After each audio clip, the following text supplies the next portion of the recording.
بسم الله الرحمن الرحيم. يا أيها المزمل قم الليل إلا قليلا نصفه أو انقص منه قليلا أو زد عليه ورتل القرآن ترتيلا إنا سنلقي عليك قولا ثقيلا إن ناشئة الليل هي أشد وطئا وأقوم قيلا إن لك في النهار سبحا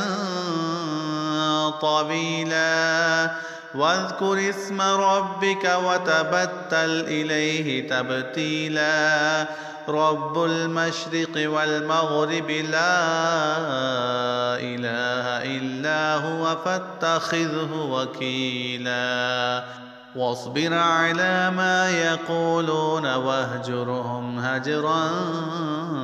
جميلا وذرني والمكذبين أولي النعمة ومهلهم قليلا إن لدينا أنكالا وجحيما وطعاما ذا غصة وعذابا أليما يوم ترجف الأرض والجبال وكانت الجبال كثيبا مهيلا إنا أرسلنا إليكم رسولا شاهدا عليكم كما أرسلنا إلى فرعون رسولا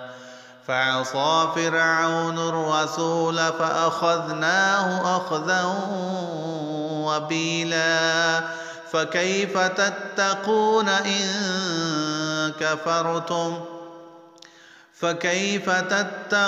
إن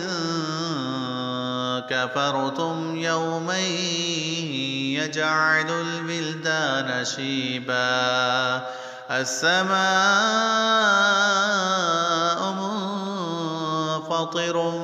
به كان وعده مفعولا إن هذه تذكرة فمن شاء اتخذ إلى ربه سبيلا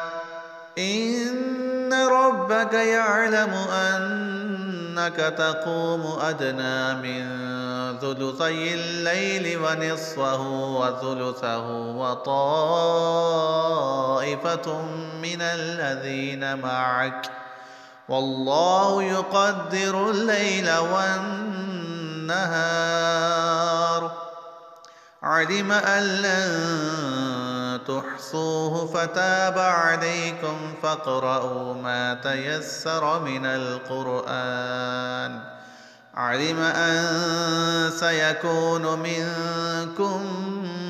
مرضى وآخرون يضربون في الأرض يبتغون من فضل الله وآخرون يقاتلون في سبيل الله فاقرؤوا ما تيسر منه وأقيموا الصلاة وآتوا الزكاة وأقرضوا الله قرضا حسنا وما تقدموا لأنفسكم من خير تجدوه عند الله هو خيرا وأعظم أجرا واستغفروا الله إن الله غفور